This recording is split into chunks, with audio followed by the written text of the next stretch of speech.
My daughter-in-law threw a dirty rag at my feet and screamed, "Wipe the floor, Nanny." She did it in front of a dozen of her influential friends, in the house my life savings had paid for. She thought I was just the unpaid help, a silent old woman she could humiliate and discard. She didn't know that I had a family of my own, a family that was about to teach her a lesson in respect she would never forget. She thought she was an influencer. I made sure the only thing she influenced was her own downfall. Before I begin, I just want to say thank you for taking the time to hear my story. If you're comfortable, let me know where you're listening from and what time it is where you are.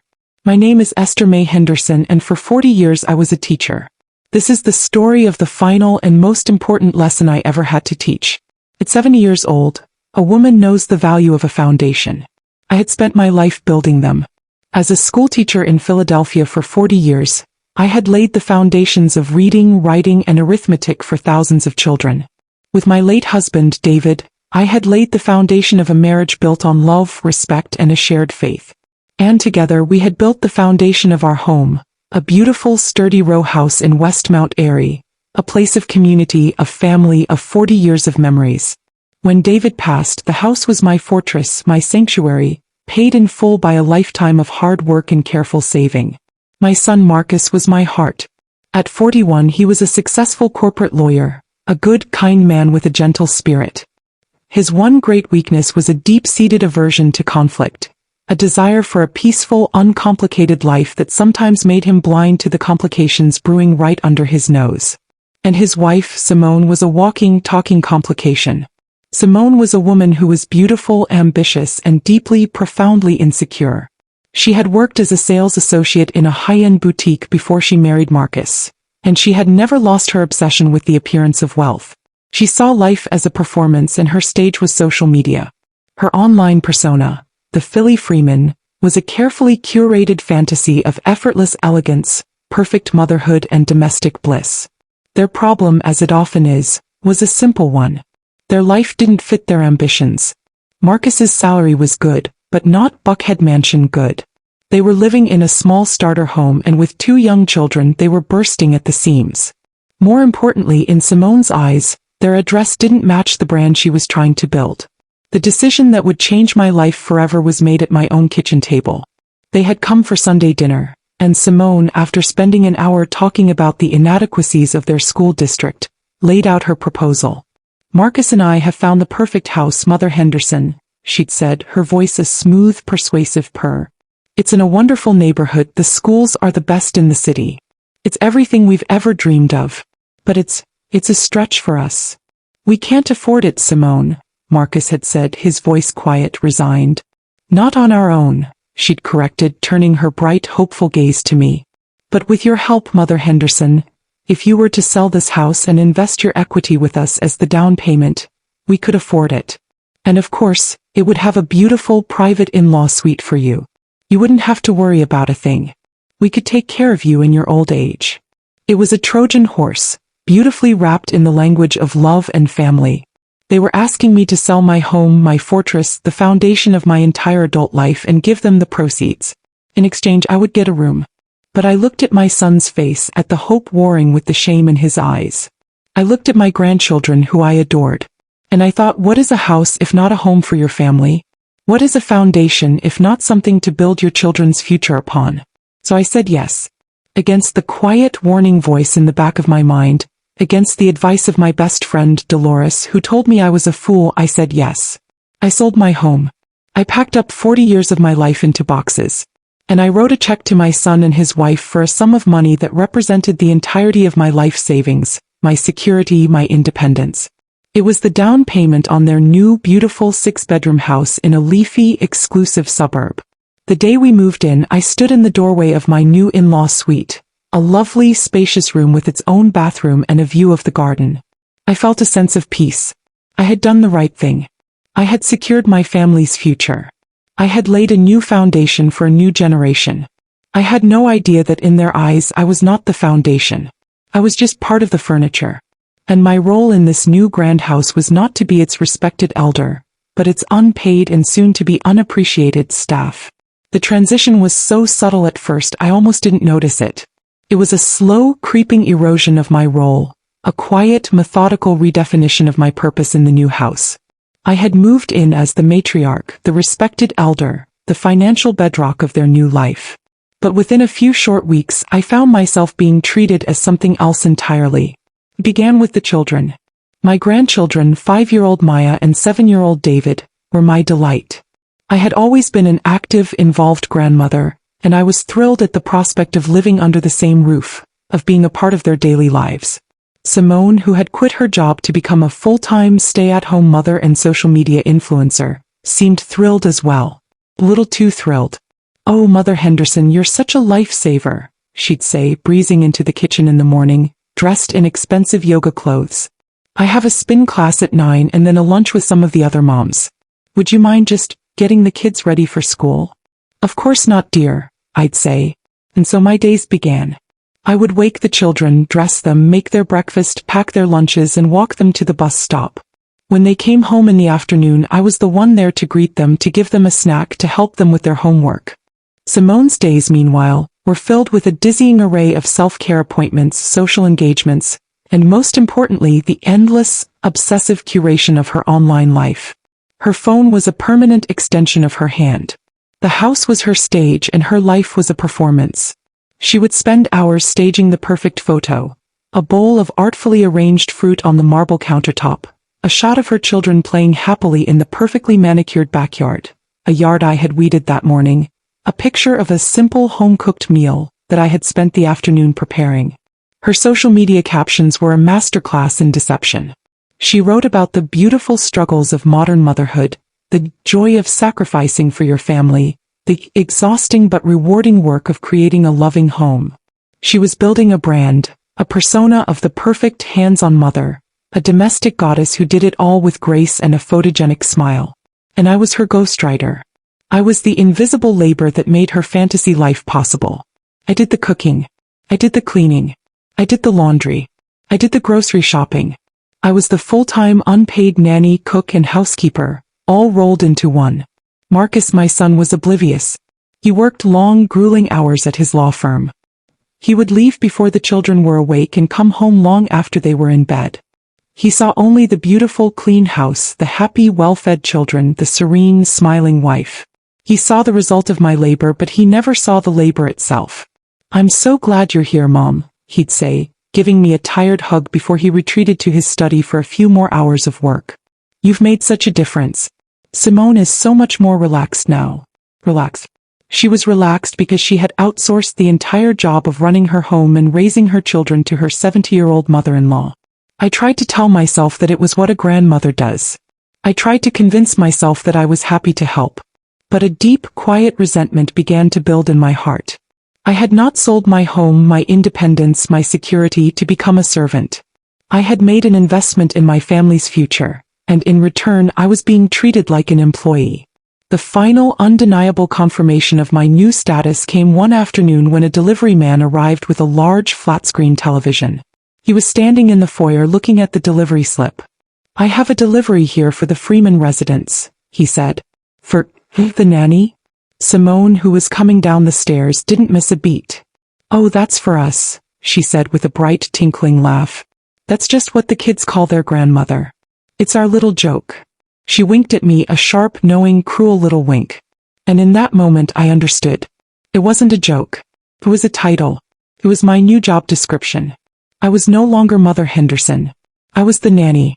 And my payment was a room in the house I had paid for.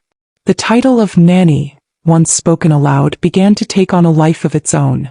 It started as Simone's little joke, a term she would use with a wink and a smile, but it soon became my de facto role in the house, a constant, subtle reminder of my diminished status. The emotional abuse was a slow drip poison, a series of small, daily humiliations that were designed to erode my confidence and reinforce my position as a subordinate. Simone was a master of the passive-aggressive comment, the backhanded compliment that was really a criticism. "Oh, Mother Henderson, you made your famous fried chicken for dinner," she'd say, looking at the platter I had just placed on the table. "It's so rustic. I'll have to post a picture and call it classic comfort food. My followers love that authentic down-home stuff." The implication was clear.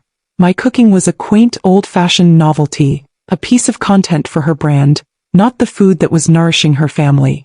She began to critique my cleaning, my laundry methods, the way I organized the pantry. She would follow me around the house, pointing out a missed spot of dust on a picture frame, a wrinkle in a folded towel. She was the manager, and I was the trainee who could never quite meet her exacting standards. The most painful part was the way she began to use the children as a tool to control and isolate me. She would jokingly refer to me as Nanny Esther in front of them, and soon they picked it up. "Nanny Esther, can you read me a story?" my grandson David would ask, his innocent voice a dagger in my heart. I tried to correct him once gently. "I'm your grandma, sweetie." Simone, who had overheard, swooped in immediately. "Oh, don't confuse them, Mother Henderson," she'd said with a tight, brittle smile. "It's just their little pet name for you. It's cute." It wasn't cute. It was a deliberate, systematic erasure of my identity. The isolation became more pronounced. She started to exclude me from family outings, always with a plausible, caring-sounding excuse. "Marcus and I are taking the kids to the museum on Saturday," she'd announce. "You should stay home and rest, Mother Henderson. You've been working so hard all week. You deserve a break." I wasn't being offered a break. I was being dismissed. I was the help, and the family did not fraternize with the help on the weekends. I would watch them pull out of the driveway, a perfect, happy family off on an adventure, and I would be left alone in the large, silent house, a prisoner in my own gilded cage. I tried to talk to Marcus about it, to make him see what was happening. But he was a man who was willfully blind, a man who would do anything to avoid a confrontation with his wife. "Mom, I think you're being a little sensitive," he'd say, his eyes not meeting mine. "Simone is just trying to make sure you don't overdo it. She's grateful for your help, I know she is. She's under a lot of pressure." Pressure. The word was a bitter joke. The only pressure Simone was under was the self-imposed pressure of maintaining her fraudulent online life. The cracks in her perfect facade were beginning to show, but only to me. I saw the way her smile would instantly drop the moment she turned away from her phone's camera. I saw the flash of real, raw panic in her eyes when a post didn't get as many likes as she had expected. Her entire sense of self-worth was tied up in the validation of strangers on the internet, and the pressure of maintaining that illusion was making her more and more volatile, more and more cruel. I was her primary outlet for that pressure. I was the one person in the house she didn't have to perform for. I was the one she could treat with the contempt she felt for her own life, for the gap between the perfect woman she pretended to be online and the insecure, unhappy woman she was in reality. The final and most public crack in that facade was about to appear, and I was the one who was going to be crushed beneath it. The garden party was to be the pinnacle of Simone's social media career. She had been planning it for months.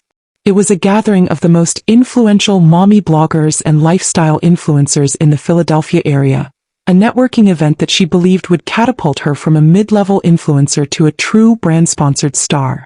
For 2 weeks leading up to the party, my life was a whirlwind of frantic, thankless labor.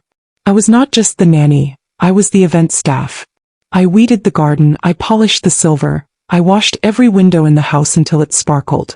I cooked and baked for days, preparing a menu of delicate, photogenic hors d'oeuvres that Simone had found on Pinterest. The house had to be perfect. The performance had to be flawless.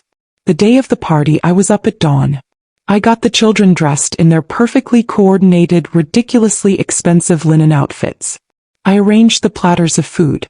I set up the drink station in the garden. I did it all while Simone was upstairs having her hair and makeup professionally done. When her guests began to arrive, a flock of beautifully dressed, perfectly coiffed women, all with the same bright, brittle smiles, I was relegated to the kitchen. My role was to keep the platters full and the glasses of rose flowing. Simone had given me my instructions in a sharp, hurried whisper. "You are not to mingle, Mother Henderson. You are the help today. If anyone asks, you are the caterer's assistant. Do you understand?" I understood.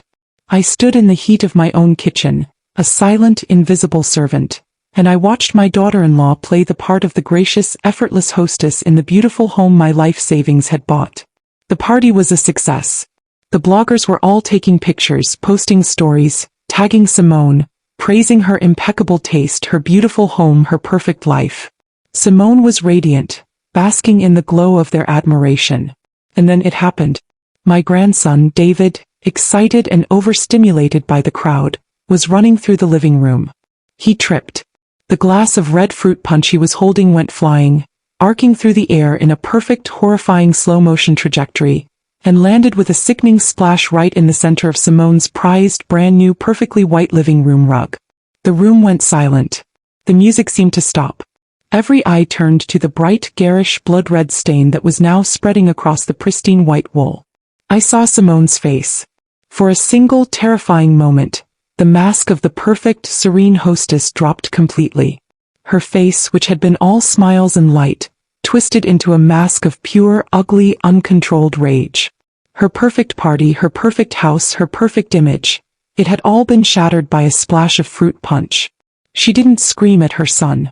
He was a prop, a part of the perfect picture. She turned, her eyes scanning the room, and she found me. I was standing in the doorway of the kitchen, a tray of fresh canapés in my hand. And in that moment, all of her frustration, all of her insecurity, all of her rage at the monumental effort it took to maintain her fraudulent life, found a target. She strode across the room, past her stunned, silent guests. She snatched a dirty, wet cleaning rag from the bucket I had been using to wipe up a small spill in the kitchen earlier. She marched right up to me, her face just inches from mine. And in front of a dozen of her most important, most influential social media colleagues, in front of the women whose approval she so desperately craved, she did the unthinkable. She threw the dirty, wet rag at my feet. It landed with a soft, wet slap on the polished hardwood floor. "Well?" she screamed, her voice a shrill, piercing shriek that echoed through the silent, horrified room. "Don't just stand there. Wipe the floor, Nanny." The words, the title, the public, profound humiliation of it all hit me with the force of a physical blow. I stared at her, at the hatred in her eyes, at the sneer on her lips. I looked past her, at the faces of the other bloggers, their phones, which had been so active just moments before, now held limply in their hands, their eyes wide with a mixture of shock and a kind of horrified, fascinated pity. I didn't move. I didn't speak. I just stood there, my heart a cold, dead stone in my chest. The ultimate humiliation had been delivered. And in that moment of my deepest debasement, a new, cold, and powerful resolve was born. She had just made the biggest mistake of her life. She had just provided me with a dozen witnesses to her own monstrous character. The show was over. And the reckoning was about to begin. The silence in the living room was a living, breathing thing. It was thick with the shock and embarrassment of a dozen strangers who had just been made unwilling witnesses to an act of profound domestic cruelty. Simone seemed to realize a moment too late what she had done.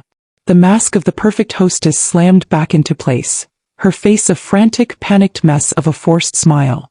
"Oh my goodness," she said, her voice a high, tinkling, unnatural laugh. "You have to forgive me. I'm such a perfectionist. And this rug, it was a gift."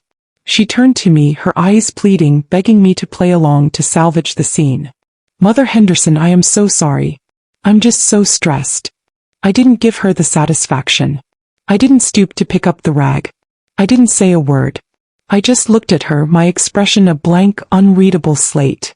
I held her gaze for a long, silent moment. Then I calmly placed the tray of canapés I was holding onto a nearby table, turned and walked away. I walked through the silent, parted crowd of her guests, my back straight, my head held high. I walked up the stairs to my suite, the sound of my own steady footsteps the only sound in the house. I closed the door behind me and I locked it. The party ended soon after that. I could hear the hushed, hurried goodbyes, the sound of cars pulling away. The performance was over.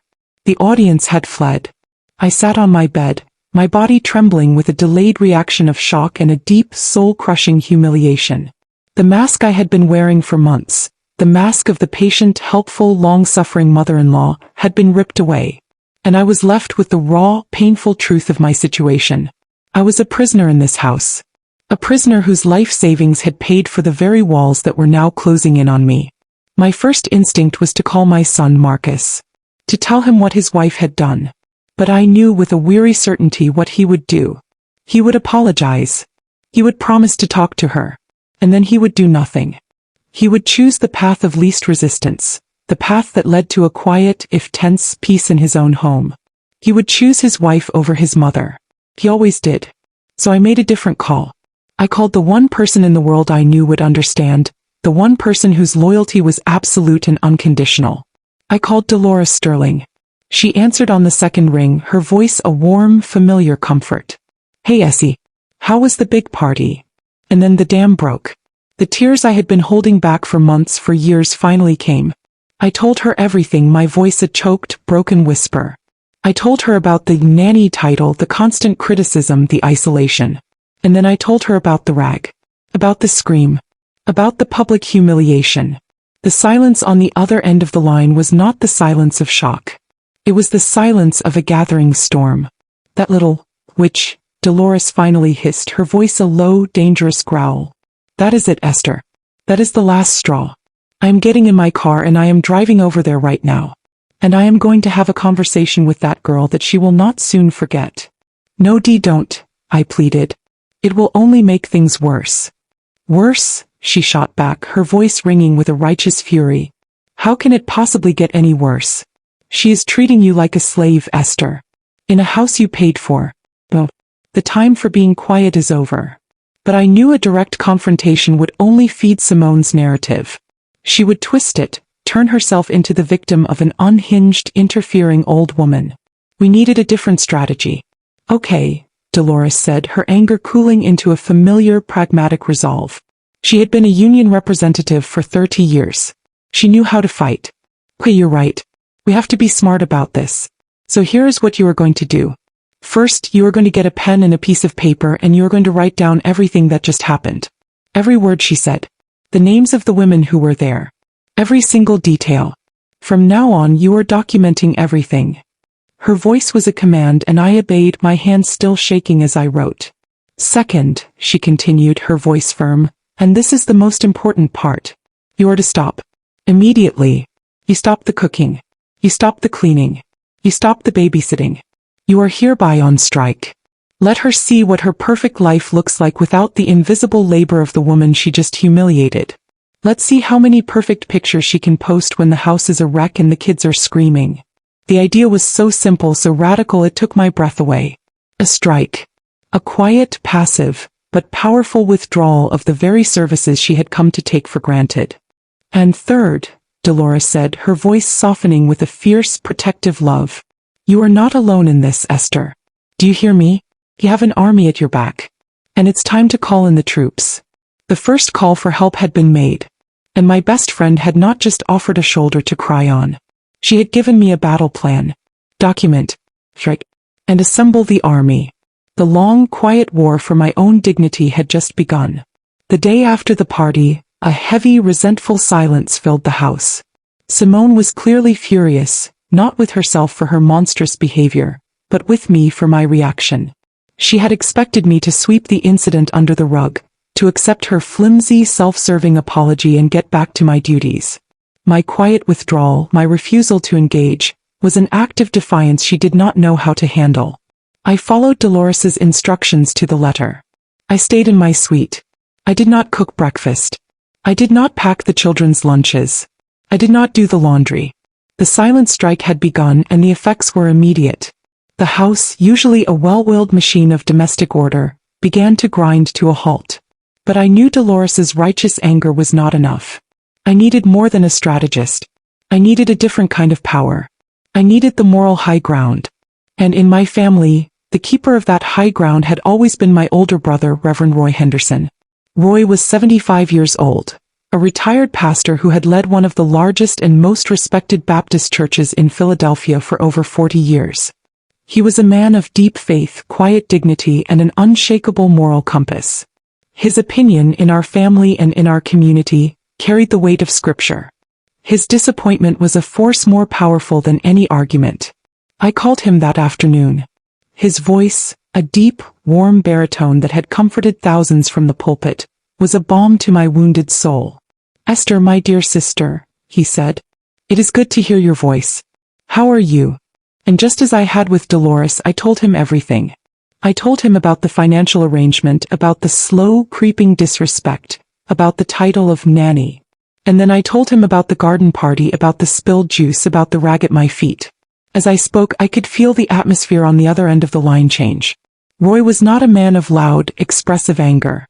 His fury was a quiet, profound, and deeply sorrowful thing. He did not interrupt. He just listened. When I finished, there was a long, heavy silence. I could hear the slow, steady ticking of a clock in his study. "The sin of pride," he finally said, his voice a low, mournful rumble. "It is the deadliest of them all. It makes a person blind to their own cruelty." He was not just talking about Simone. He was talking about my son Marcus. "And the sin of silence," he continued, his voice heavy with a deep, personal sadness. "The sin of the good man who stands by and does nothing while injustice is committed in his own house. That, in the eyes of the Lord, is sometimes the greater sin." He was not just my brother in that moment. He was my pastor. And he was offering me not just sympathy, but a moral validation that was as powerful as any legal argument. "Esther," he said, his voice now firm, resolute. "You have been a good and faithful mother. You have been a generous and loving grandmother. You have been dishonored. And that is a stain upon our entire family. This is not just your burden to bear. It is ours to correct." "What do I do, Roy?" I whispered. "You do nothing," he said. "You continue to rest. You continue to care for your own spirit. And you let your family care for you. I will speak to Marcus. Not as his uncle but as his pastor and as the head of this family. It is time for a reckoning." His words were a profound comfort. I was no longer just a disgruntled mother-in-law. I was a woman who had been wronged, and I now had the full, unwavering support of the family's moral authority. The second pillar of my support network was now in place. Dolores had given me the strategy. Roy had given me the moral high ground. But I knew that to truly win this war I needed one more thing. I needed a weapon. I needed a lawyer. And I knew exactly who to call. My final call was to the woman I had been saving for last. The one who could take Dolores's strategy and Roy's moral authority and forge them into an unbreakable legal weapon. I called my goddaughter Nia Sterling. Nia was Dolores's daughter, a woman I had known and loved since the day she was born. At 35, she was a brilliant, sharp and tech-savvy family law attorney, a rising star in one of Philadelphia's top firms. She had her mother's fierce, protective spirit and a mind that was all her own. A mind that could see the angles, the loopholes, the pressure points in any situation. When I told her the story, her reaction was a terrifyingly beautiful combination of all the reactions I had received so far. First, there was the raw, personal outrage of a goddaughter who adored me. "She did what?" Nia had exclaimed, her voice a low, dangerous hiss. "Oh hell no. That little Instagram princess is about to find out what a real subpoena looks like." Then came the cold, methodical mind of the lawyer. "Auntie," she said, her voice shifting, becoming all business.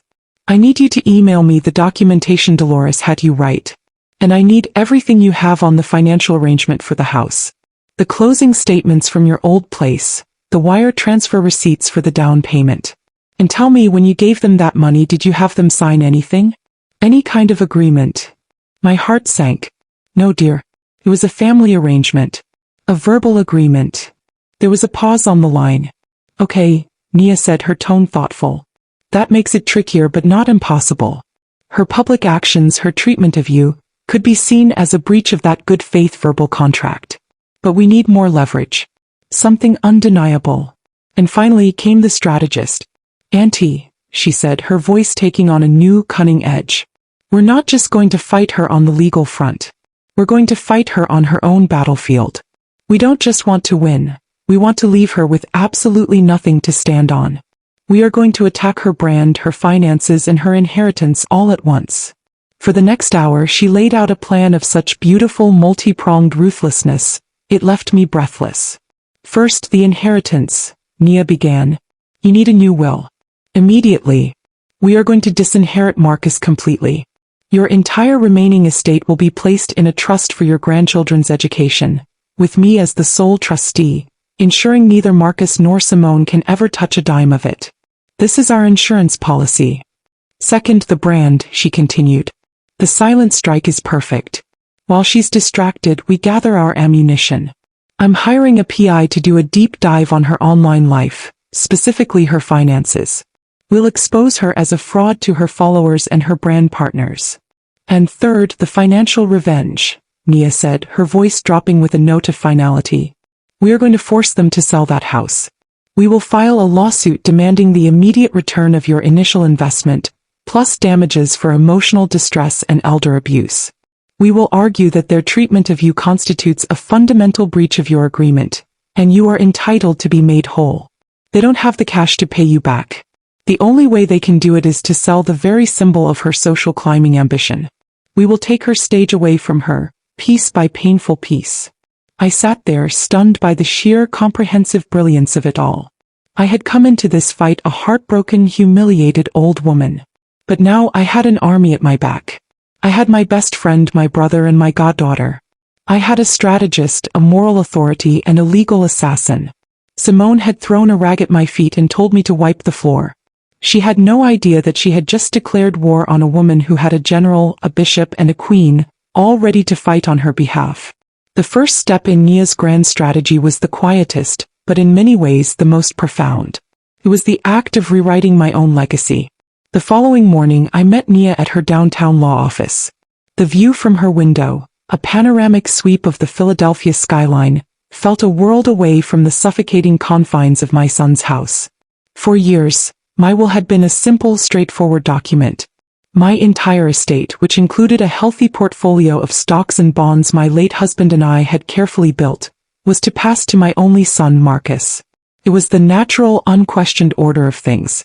Today, Nia said, her voice gentle but firm as she placed a fresh legal document on the polished conference table, we change the order of things. I looked at the blank pages and my heart ached.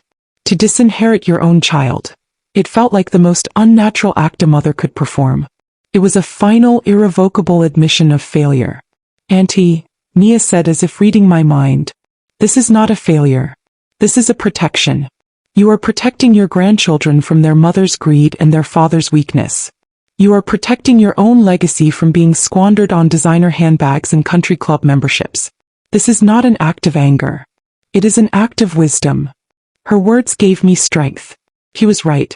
This wasn't about punishing Marcus. It was about safeguarding the future for Maya and David. For the next hour, we worked with one of the firm's top estate planners. We drafted a new ironclad will. My entire estate upon my death would be placed into a trust.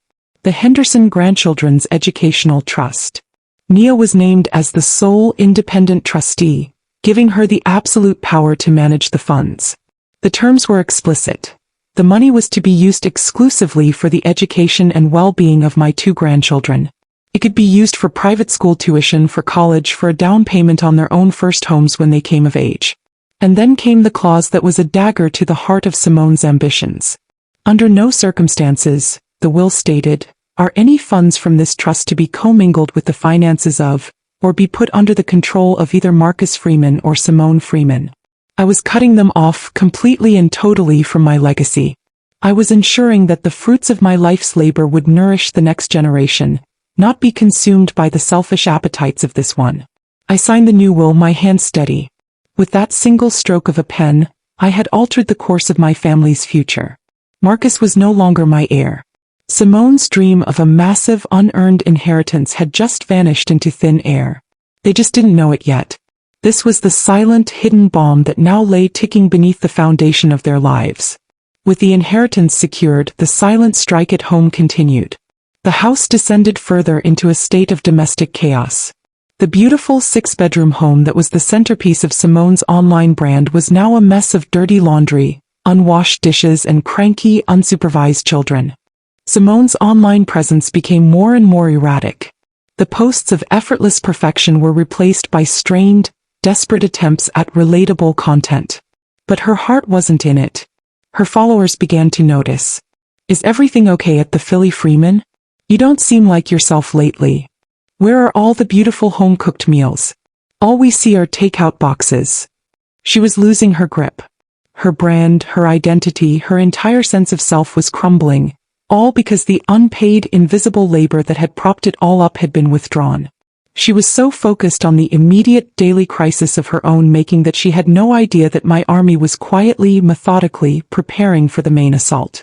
The private investigator was digging, the family elders were waiting for their summons, and the lawsuit that would take her home was being drafted. The new will was just the first silent shot in a war that was about to become very, very loud.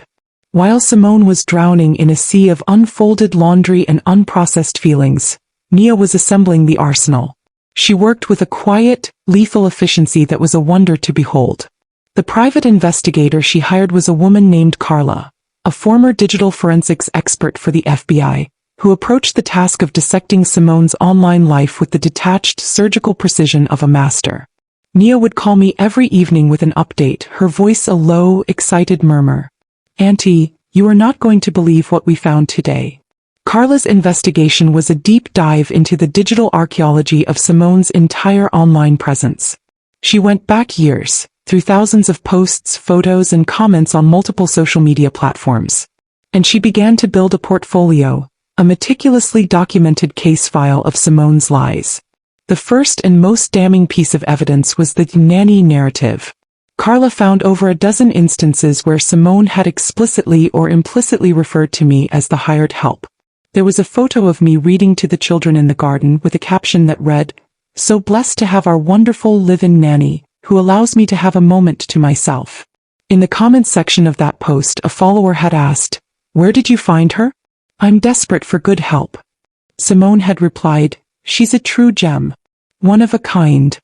There was another post, a long, rambling essay about the difficulties of finding good childcare, where she wrote, "I'm so lucky to have my Esther, who is more like family than an employee." "She's not just lying, Auntie," Nia had said, her voice tight with a cold fury. "She's building a brand on your back. She's using your unpaid labor as a marketing tool to make herself seem both relatable and aspirational. It's exploitation, pure and simple." But the investigation uncovered something even more insidious. Carla managed to gain access to a private subscription group that Simone ran on a separate platform. It was a group for her most devoted followers, who paid a monthly fee for exclusive content and a behind-the-scenes look at her perfect life. In this private group, her lies were even more brazen.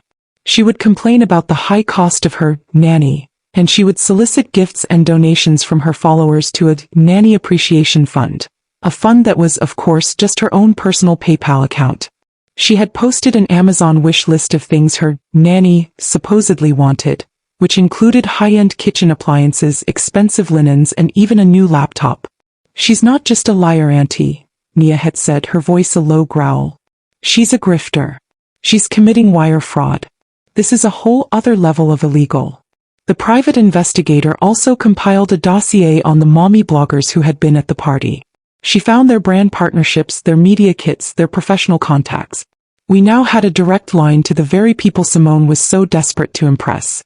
The final piece of ammunition was a series of screenshots from Simone's private messages, obtained by the investigator through means I did not ask about. In these messages, she was complaining to her friends about me in the most vicious, ugly terms. "The old woman is driving me insane. She's so slow and she never does anything right. But I can't get rid of her. The free childcare is just too good. Marcus wants me to be nicer to her. She's lucky she has a roof over her head. My roof." The evidence was overwhelming. It was a complete and total portrait of a cruel, manipulative, and fraudulent woman. Nia compiled it all into a single devastating package. A digital executioner's axe, sharpened and ready to fall. While Nia was gathering the ammunition, I was playing my own quieter part. I was documenting. Every time Simone yelled at the children, I made a note of the time and the date. Every time Marcus came home and ignored the chaos, I made a note. I was building my own quiet, analog record of the truth. The silent strike had created the perfect storm. Simone was stressed, overwhelmed, and completely distracted. She had no idea that while she was struggling to keep her head above water in a sea of domestic chaos, a legal and digital tidal wave was gathering, about to crash down and wash her entire fraudulent world away.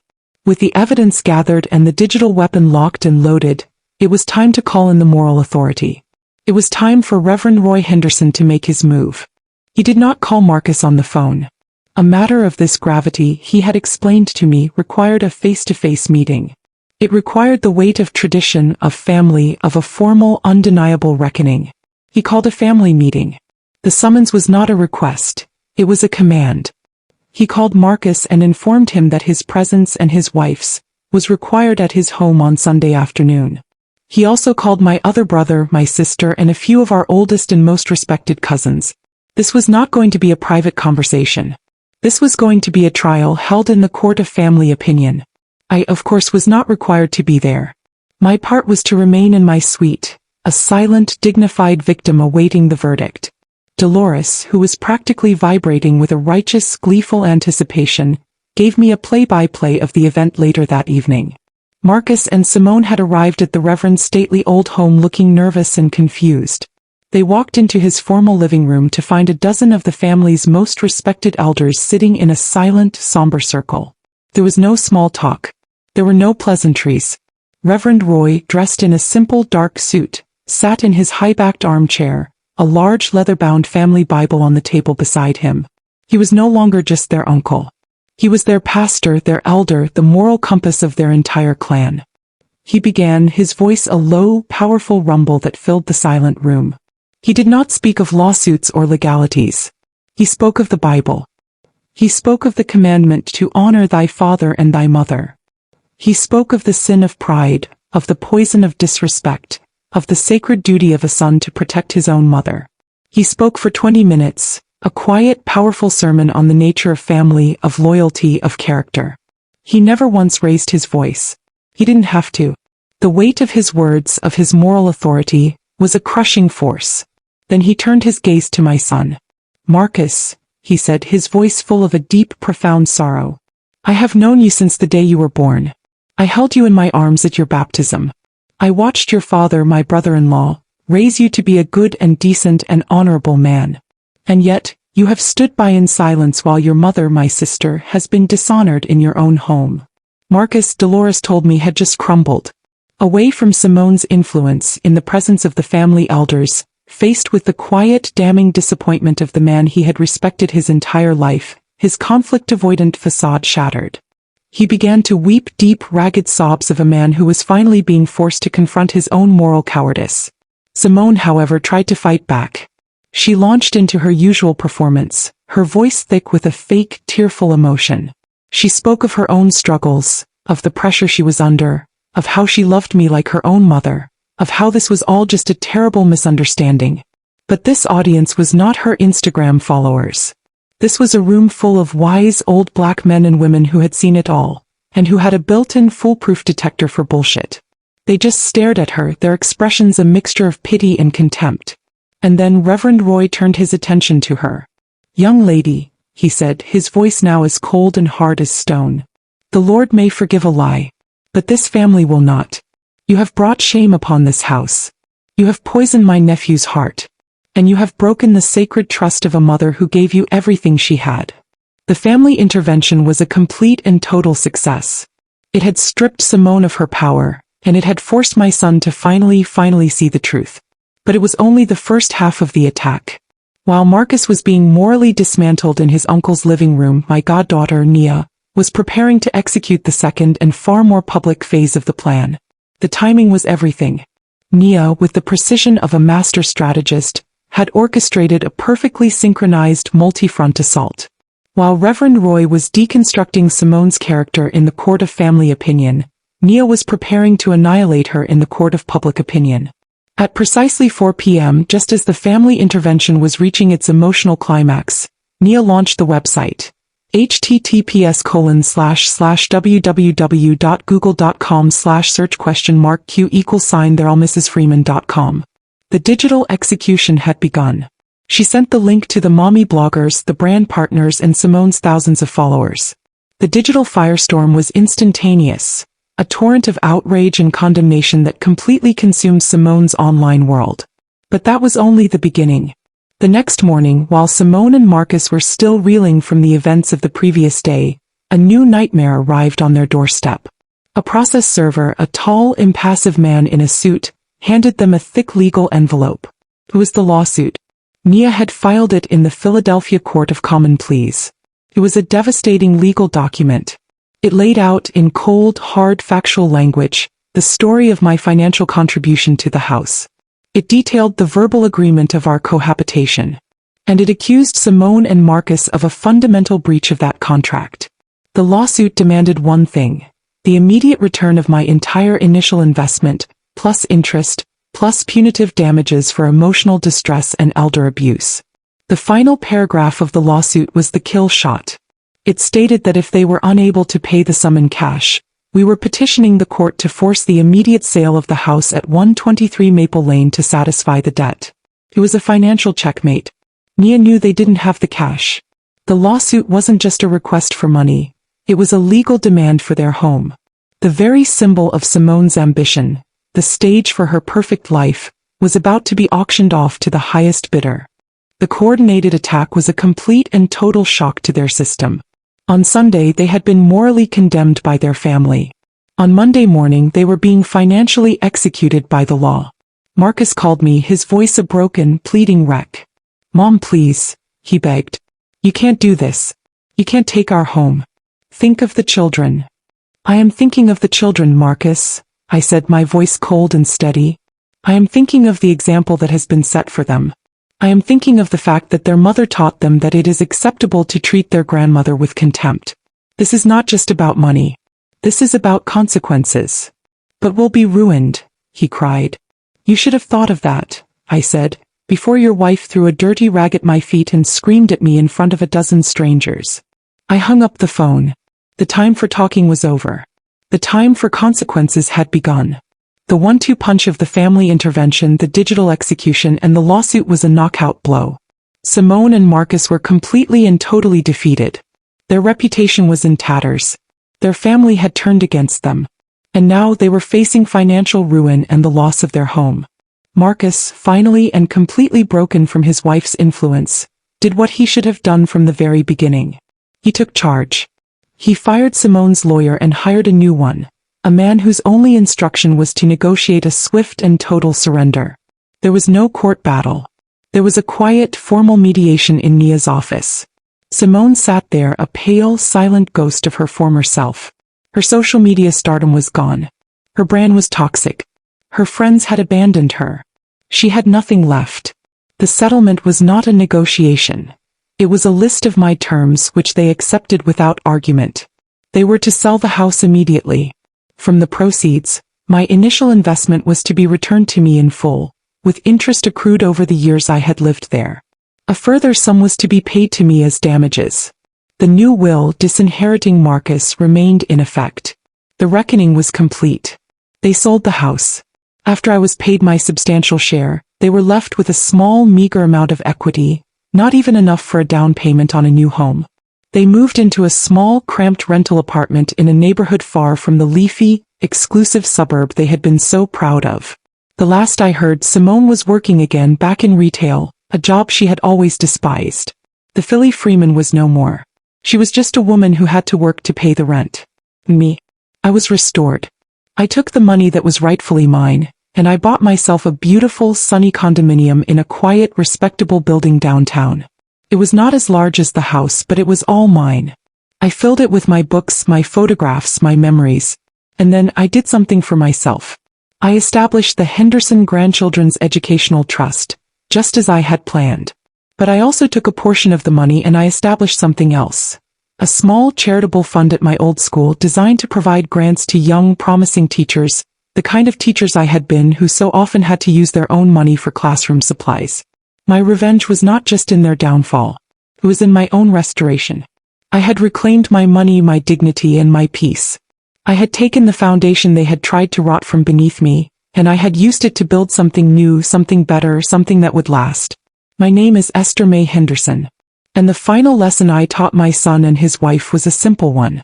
Respect your elders. Honor your mother. And never ever underestimate the power of a quiet, dignified woman who has finally been pushed too far.